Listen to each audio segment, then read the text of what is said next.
Let me make a couple of apologies. One is a real one, and one is a fake one. So the real apology is I'm going to apologize to Nate and brother Steve because when we've been going through our talking points to express to people why it is that we believe the crazy that we believe, um, I contended and I said, well, I'm not necessarily in agreement with that because that's a New Testament statement. So my apology is in this regard. Both Steve, both Nate, and you guys have been correct in that as long as you hold up the Bible, period, when you're in discussion, it doesn't matter if it's New Testament or Old Testament. The point is, you're telling folks, this is my guidebook. So it's easier to jump on that bandwagon that I said I contended with when you're talking with someone who is perhaps more interested in the periods of the Bible and who said what. If you're going to stand on the concept that everything in the Bible is how I operate and my conduct is based on that, it doesn't matter if it's New Testament or Old Testament. Just be prepared to be praying about it and ask the Holy Spirit to lead you through it, and then say, these are the precepts upon which I build my life. So in that way, you're not such a bad guy by yourself. You have thousands of years of the Lord's teaching by a variety of prophets and other messengers to say, this is why I believe what I believe.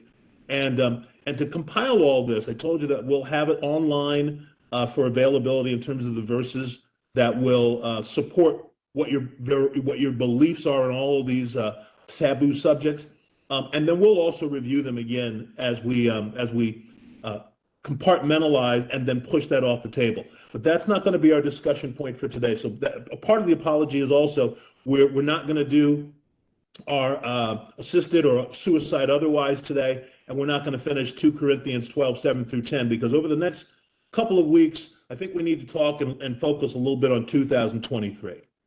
So that's where part of the fake apology comes in. We're going to talk about our direction and what our expectations are over the next couple of weeks. And some of those include the 2.5 assignments that I hope to hopefully reminded you about that we'll discuss during the course of today. And so those 2 questions that we're going to focus on today, 2.5, and let me share with you the half. And the half I don't know if we'll do it first or second, but the half is we're going to ask you about your Jesus encounters, and especially since we've not been together for a couple of weeks, you just may be chock full of Jesus encounters, and we'll look forward to that. So that's the half. One of the full questions, and we may end with this one, is going to be your assignment last time Merry New Year to everybody, was to examine your family and friends and to determine if indeed they were bound for an eternity with Jesus or bound for an eternity otherwise, apart from Yahweh God. So want to be able to talk about that, but maybe that may be our last point of focus for today and over the next week as well. The middle half question that I want us to concern ourselves about is I want us to discuss a bit, what is the Great Commission? What is the Great Commission? And part of my challenge, and I'm going to tell you this up front, is, let me see how to correctly word this. When we gather together, we're really not trying to invent anything new. We're not trying to believe that Jesus is pouring out his Spirit into new wineskins and we're going to see things that have never been seen before, because the Bible sets the standard that these are predictabilities of what happens when the gospel is shared. What happens when revival breaks out? What happens when people repent? So we're looking forward to just similar things that have either been described, and if they're new, then we'll discover them and pray about them together. But we're not looking to invent anything new. But what we are looking to do is to become expert with what it is that we're called to do. And my challenge to us, at least as we begin 2023, is I don't think we're doing the Great Commission right. I don't think we're doing it not only right, I don't think we're doing it well. And hopefully some of that will illuminate when we have our discussion and we get to that question. But I'm going to begin, before I ask you about your Jesus encounter, I'm going to begin with something that Pastor Bruce is not the only person who shared or communicated this. I've heard this several times over the years in many churches. And I'd like, if when I say this to you, you identify with having heard this for many years, then you let your body kind of lean into that and show that that makes sense. So I'm not the only person that is imagining that I've heard this several times over the past many, many years. But you've heard me, and I'm going to do it, and we're being recorded. I make fun of the grand missionary fundraising. Now, please understand, I recognize the importance of missionaries and the work that they've done over thousands of years. But I particularly sometimes I kind of jest at the almost frenetic fundraising that happens among the Baptists, so much so that we've got one movement that's called Annie Armstrong, who her history is remarkable and is a terrific, terrific story. And then Lottie Moon, which is another giving opportunity. And I've been in Baptist churches and in Baptist groups where it's almost like the church ramps up only for these fundraising things where they raise crazy amounts of money to give to their missions. And so you've heard me very frivolously refer to them as Hanna-Barbera and La-di-da. And that's just so in my own head, I keep the importance there very, very strict, keeping the main thing the main thing. But here's the comment that Pastor Bruce and other pastors have made, that I believe that congregations, whether they're Baptists or other Protestant evangelicals, we like it and we've embraced it. And here it is, and I'm paraphrasing. This is not exactly how Pastor Bruce or other pastors have taught it, but I think we've heard something to this effect. When we send a Bob and Judy, when we send an Ed and Anita, when we send a Charles Farrow, we get eternal credit for the work that they're doing. Because, thanks for that, Bruce, because we're providing the resources to be able to send them. And I have a bit of a problem with that. So let me pause for a second and see if in some regard you can understand where it is that we're going to talk about going over today and over the next week or so. So what might be the problem with us getting this credit for what Ed and Anita and Bob and Judy and Charles are doing? So why do we get the credit? They're doing the work. I'm just asking the question, because if we're just paying the money, great for us, right? But it's almost like we're saying, hey, thanks for doing your stuff, and we're going to take credit for it. Well, it's kind of a double-edged sort of thing here. You're right, Sarah. We do have a tendency to, I'll say it the way I'm thinking it, throw money at it. And feel like that absolves us of any responsibility. And because Paul mentions that he wants more fruit to go to someone else's account because they've provided for him, we think that makes it biblical. And I think to a degree it does. But it does not absolve us of any responsibility. As a matter of fact, when you think about missionaries in the Bible were all, as near as I can tell, bivocational. Paul goes around and he is spreading the gospel and preaching, and he'll say in Scripture, I did this and I provided for myself and an entire group that was with me in order that you would have no responsibility for that. So he basically worked his way. And so I have had somewhat of an issue with this myself, because we do raise the money, and yes, it does help them. I appreciate the attitude that Bob and Judy have had, especially that they understand that they're there because we help them, and that frees them up, yes, to do work. But I'm not sure that's the biblical way. And that's really all I can say about that. Is I don't. It is the traditional way, Lottie Moon and Annie Armstrong, and you can. It goes on and on and on. There's a whole bunch of other missionaries that have gone out and done great works. Matter of fact, if you go to the Westminster Abbey in London, there is one missionary buried there in the nave. Miss Livingston is buried there. So along with the likes of Winston Churchill. So we revere the missionaries. We want them to do their work, but I think we need to get to the place, and I'm as guilty as anybody else, to get to the place where we are not thinking that because we give blah, blah, blah to whatever organization or individual groups, that it absolves us of responsibility for fulfilling the Great Commission ourselves. Sermonette done. Preston, Uh-huh. ask your question another way. Yeah. In the workplace, the workers do the work, but the boss, the leader, the CEO gets the credit. Why? Yeah. Because the boss, the leaders, the CEO, the owner of the company enabled the workers to do the work for them. So I see this as we are enablers. We may not have the skill set the missionary does. We enable the missionary to his job. Yes, the credit should go to the missionary, but give us a couple of points too.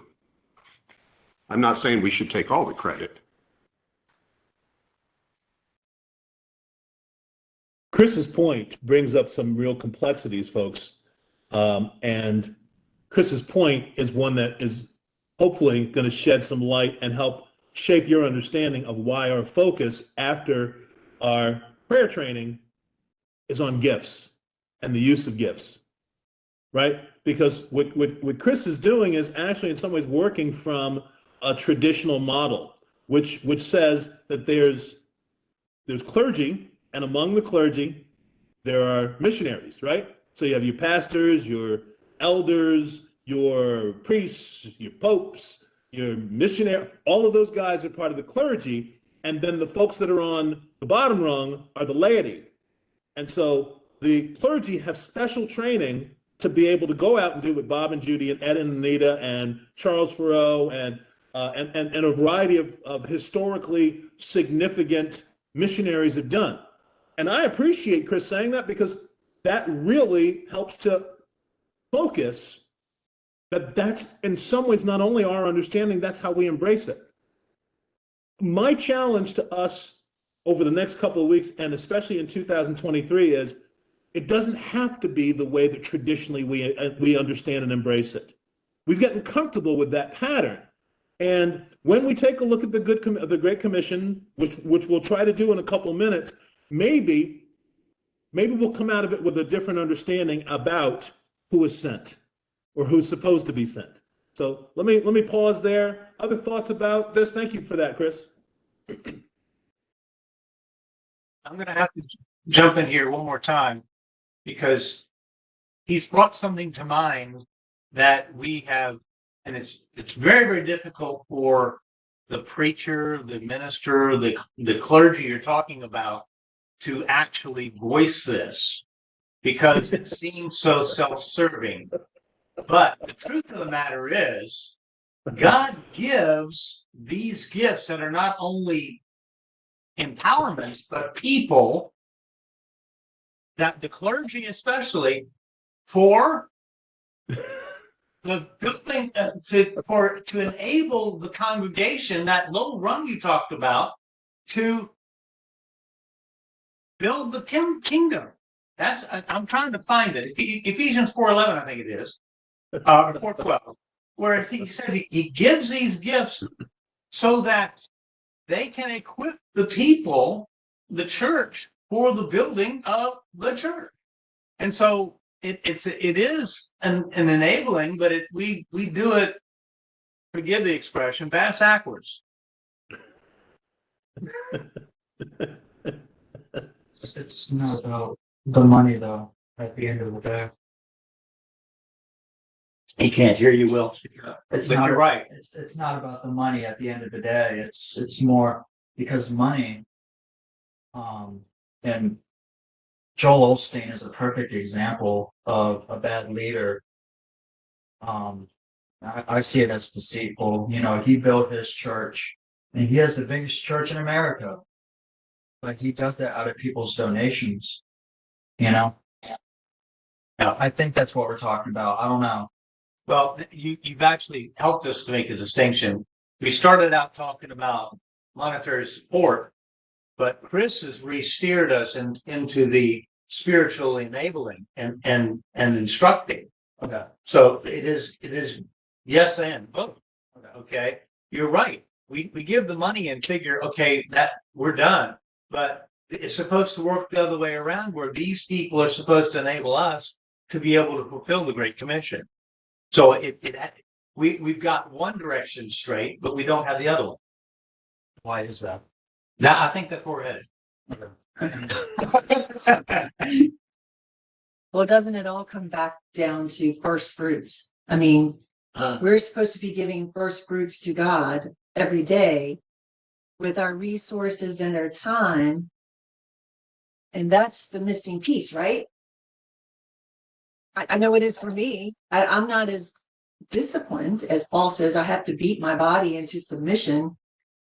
You know, that's one of my goals this year is to be, you know, really start beating up on that, really start giving that time to God, because it's there where our growth happens. It's there where we become more dependent on the Holy Spirit.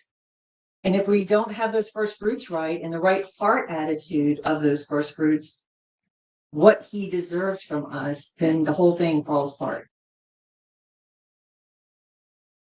First fruits is key. I'm impressed and pleased that you use that expression, because when you go back into the Old Testament, we find that the first fruits are what caused the problem with Ai, because the first fruits of Jericho were supposed to be God's. The first fruits is the tithes and offerings. The first fruits is giving to God, but it's not just money. What if we were to give 10% of our 24 hours a day to God? I'm thinking that's 2.5 hours a day. Okay, so the first fruits are key, and I don't remember the preacher's name, but he preached a message on first fruits that in it he revealed that on at least 2 occasions he and his wife have been led to, as a first fruit, because of the prosperity God has given to them, to give to homes, to people. Homes. Because they've been following the first fruits principle, and they've prospered, and then they've been able to bless other people. It is a first fruits thing. That's huge. Because, I mean, that's the whole reason Achan had his issue. Because you guys do this to me all the time. When Achan grabbed a hold of the Babylonian cloth and the silver and the gold, those were devoted. There's the word, devoted to God. It's the word there is where we get the word for harem, devoted to the husband. Okay? That there was a huge violation that Achan was taking part in by doing that. The first fruits were violated. Thus, when they went to Ai, what was it? 36 men died because they didn't seek God, didn't realize they had this violation in their camp. First fruits are key. First fruits are hugely key. We see that right at the very beginning of the taking of the Holy Land. Can you hear me? Am I loud enough? Yeah, you're quiet, and you're not as dynamic in the way that you typically are. That sounds like a personal problem. I mean, I may shoot over to use my phone for audio. It's my webcam, I think. Um, just kind of riding on top of that first fruits idea. The sense that comes with that is it's the best. It's the best that you have. And Gene was hitting on that as well. And I really appreciate the fact that also that Diane uses that phrase. I think where we run into problems sometimes is, yeah, we should be giving the Lord a tenth of our time, but it needs to be the best of our tenth, not the junk that's left over after you're tired and got barely anything left. I mean, I think that's been an issue with a lot of things. But might I throw one more idea in here as well? I think where you're angling at is we should be giving the Lord our time as well as our tithe. I mean, I think that's where you're heading on that. Here's the problem, and I'm sorry I'm going to say this way. I think people think that the time they give when they're assembled together absolves them of other time. I came to church, I came to Sunday school, I came to Wednesday night, or whatever the situation may be. I put my time in. And the challenge they have is that they don't recognize the difference between the time required for training and the time required for being in the game. Guys know I'm a basketball fan. You can show up for practice every day, but if you don't come to the game, you're not going to be on the team very long. And so I think that's kind of where our issue is in some of that. I personally believe that, yes, when I give to a mission, I think that is, I do have that added to my account because I am helping them to be able to do the work that they've been given to do. And I can't go to Mexico all the time. So that's cool. But that doesn't absolve me from also, and we've already said this, I'm just repeating what's been said. That doesn't absolve me from my role in the kingdom as well. I think it's become a great misnomer in America that we call our churches evangelical. Why?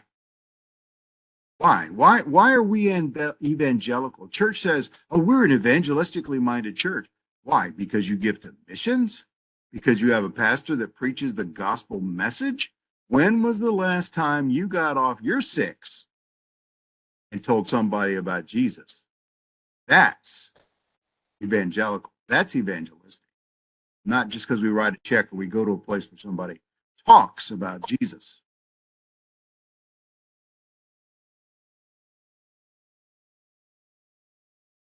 I want to add to that, and boy, that's strong. That is kind of strong, man. The verse I was trying to quote is Ephesians 4:12. It's in conjunction with 4:11, which is where the people are given. And I have a different translation for you here. It's the word equipping is used there. He's given these people for the equipping of the saints, and this is maybe how, forgive me for slamming Catholicism a little bit, but this may be how they get away from it because they don't view themselves as saints. The equipping of the saints to the work of the ministry. Let me read this different translation to you. In order to make God's people fully qualified for work in his service or for work of his service, either way. Okay, so equipping is fully making someone trained and fully qualified to do the work of the ministry.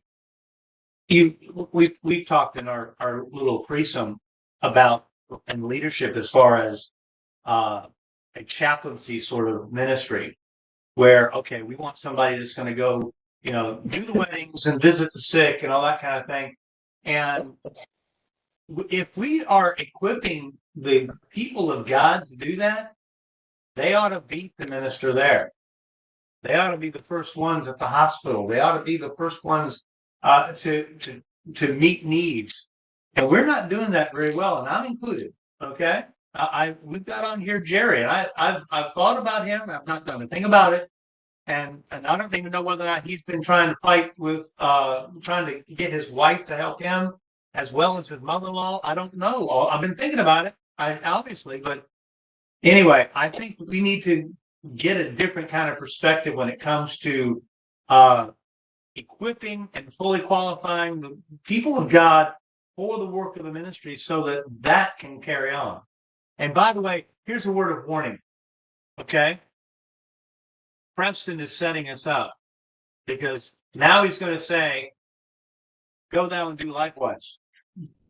Or somewhat similar to that, because that's what he does. He gets us convinced of what we're trying to say, and then all of a sudden, okay, well, we got nothing to do but go do it. End of warning. How dare you, Gene? How dare you accuseth me of setting us up? Other thoughts about the credit, the eternal credit that we get for the work of missionaries. And let me throw this out there. I like that that Will brought up Joel Osteen. And let me say this too in the right spirit, because I think those of you that listen and hang out with us often enough, you'll understand this. Joel Osteen is a great leader. I just can't tell you that he's Jesus oriented, but he's a great leader because he has a kingdom of stuff of which he's in charge. He and his wife are a franchise, and this lends itself back to sometimes the Proverbs. We talked about this a couple of weeks ago, and we talked about our kids. Proverbs has the ideals, but what that means is that's the way the Lord wants us to conduct ourselves. Please don't believe that means that there won't be Jeff Bezos's and Elon Musk's and Bill Gates's. There are going to be people who are not about the gospel who are going to be very, very successful in all the ways that, in some ways, we measure success. So, Will, I'm not telling you to go and buy all of Joel Osteen's books and his soap and his encouraging messages and body spray. But what I'm telling you is he has made a franchise unto himself and is an effective leader. But that leadership is not necessarily one that honors Yahweh, doesn't honor Jesus. No, I mean, I was just saying that was the reason why I brought him up, was because if you never, a good preacher, in my opinion, my personal opinion, always warns people about the devil. And he never, not once have I ever heard him say anything about the devil. And he's more ear tickling than he's deceitful, I'm just going to say. And that's what made him so successful. He makes people happy instead of warning people and telling them the truth and going from the Bible and doing all these things and doing God's work. I think it's better to do all these things to, actually go from the Bible than it is to kind of wing it as he does, So, we may get into a little more depth about the bait and switch that comes from not only Joel Osteen's ministries, but a lot of those prosperity that are word of faith movements that are prevalent in our country, and I would even say around the world. There are a lot of successful African and Indian ministries that are about prosperity and about name it, claim it, in addition to word of faith. And what they're doing is they're teaching half-truths and teaching truths out of context. And you're looking more at inspirational, at motivational speakers, and we like those. In fact, folks, that's what most of us like our pastors and preachers to be, is motivational, inspirational speakers. And so when Pastor Bruce talks about we have an evangelical church, or we are evangelical, a lot of that comes from one of two things. It comes from probably some other sources too, but one is our pastor preaches the message and preaches salvation. So that's one we take credit for. And the other one is we're a church with $1 million missionary budget.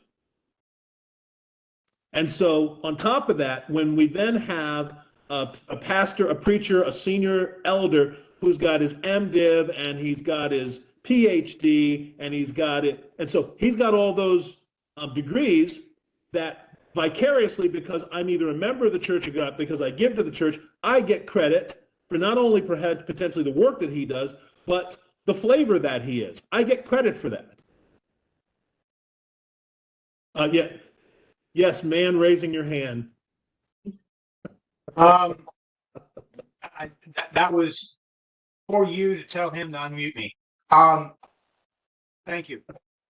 I had a thought occur to me as Will was speaking that if and this is just a question, and this is a question that I'm surprised hasn't come up yet.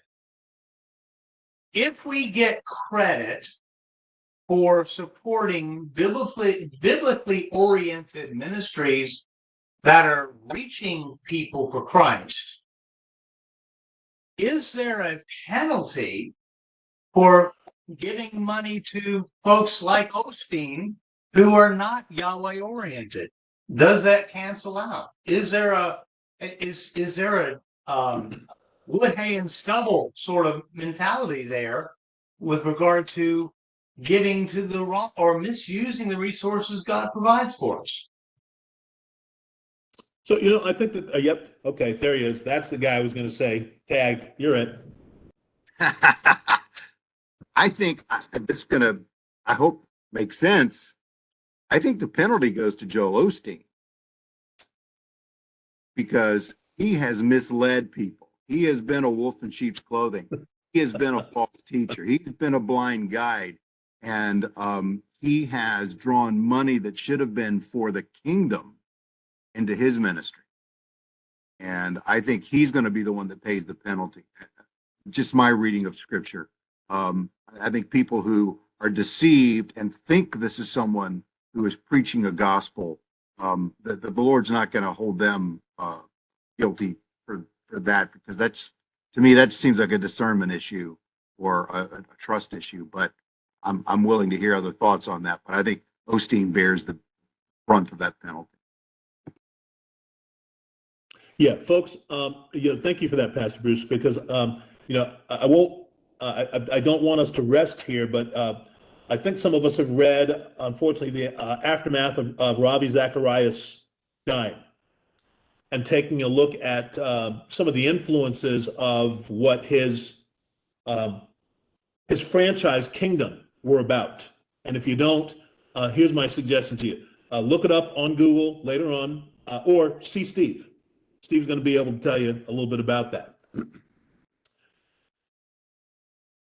Ravi Zacharias is the guy that drew the cast toward him. But look, very, very much like, and this is one of my go-tos these days, like Samuel going to anoint the sons of Jesse. The Lord is taking a look at the intent of your heart. And so if you're giving because you believe that you're giving to the cause of the Lord's crediting that to your account because that's what the intent is. Ravi misusing the money, he's got to answer for what that is. Now, obviously, if indeed Jesus' blood not only covers a multitude, but eliminates all the yuck, then the Lord's grace affords him that because he gets to spend eternity with him. But like Diane sometimes chuckles, but it's kind of going to be like fire. He may have fewer crowns than he could have had.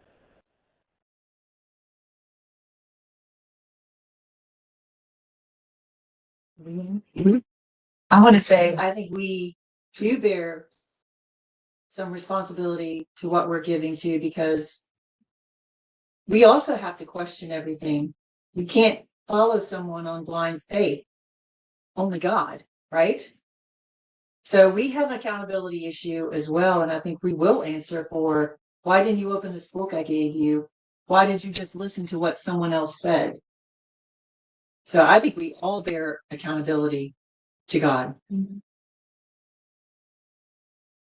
Well, that's part of the work that we're trying to do, which is to help eliminate the, I didn't know I was supposed to do that, because this big old book you just referred to, Diane, clearly tells us how we're supposed to be effective, how we're supposed to be active, what our purpose is supposed to be, and on top of that, what the outcome of that is supposed to look like.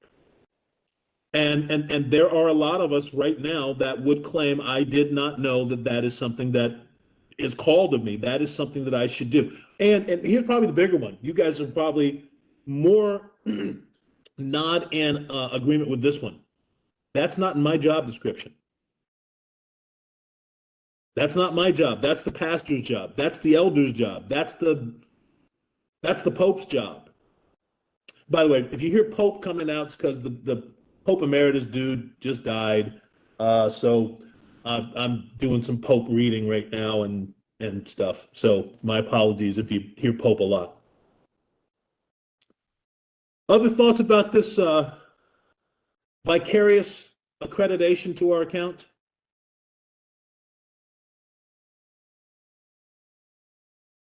Diane went exactly where I was thinking when Bruce spoke. Yes, there's going to be a large responsibility on the likes of Osteen, but we do also have some responsibility for educating ourselves to understand to whom we're giving our resources that God's given to us.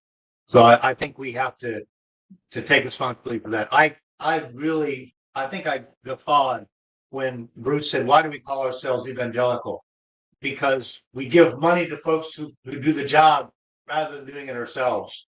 And we're not very evangelical personally, individually, or even congregationally, only to the extent that we give money to folks that we think are doing what we think they should be doing. But that's an infant perspective. And we're called to become more mature believers.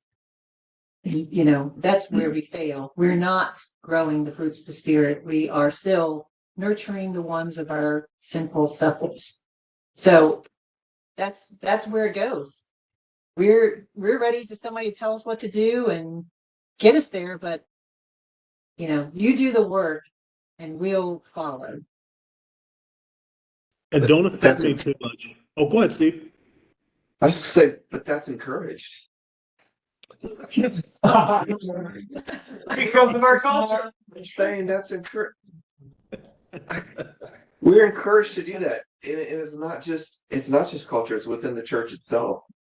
You know why though, right? Because everybody be gone. Yes, but I think that both in American, Western culture, especially,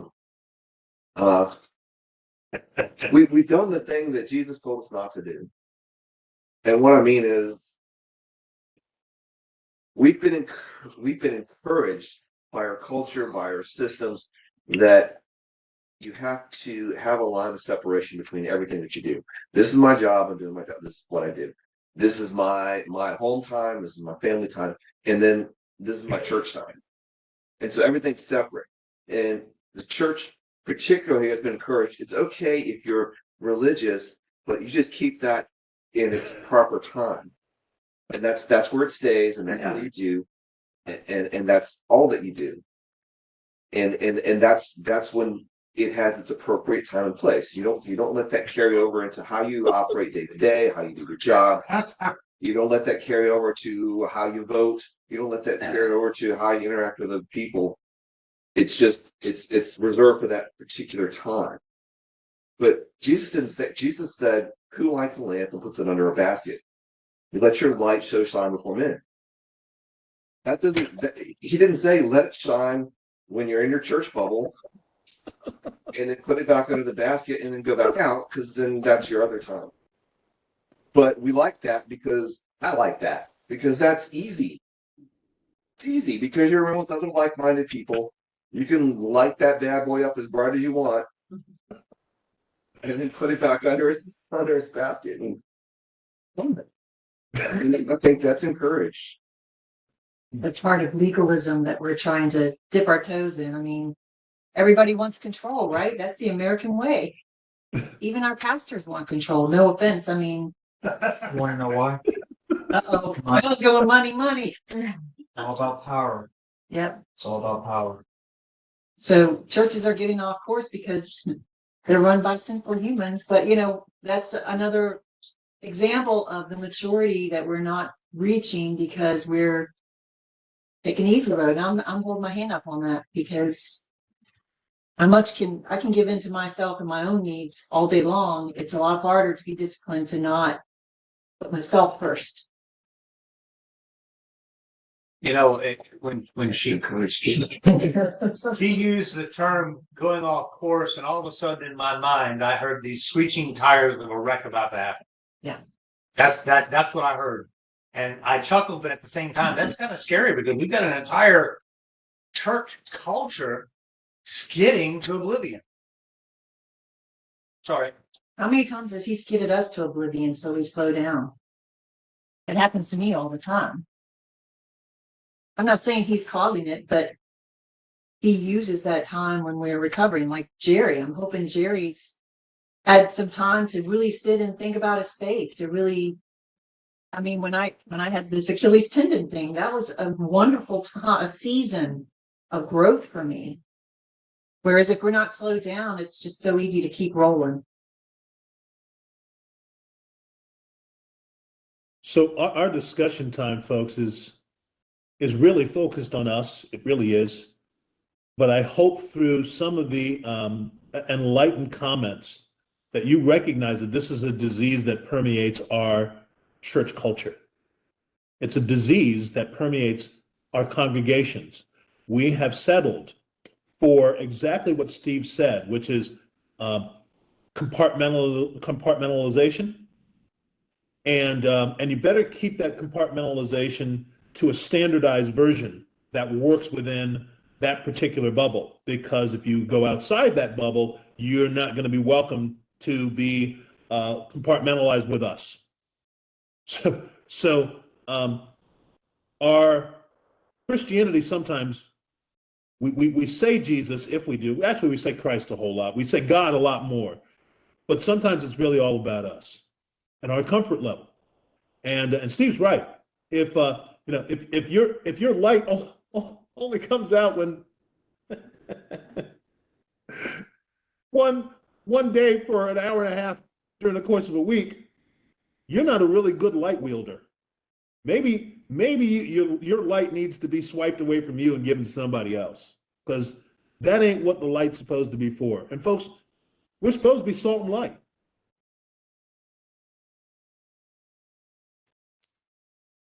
So that really leads us wonderfully into that half question.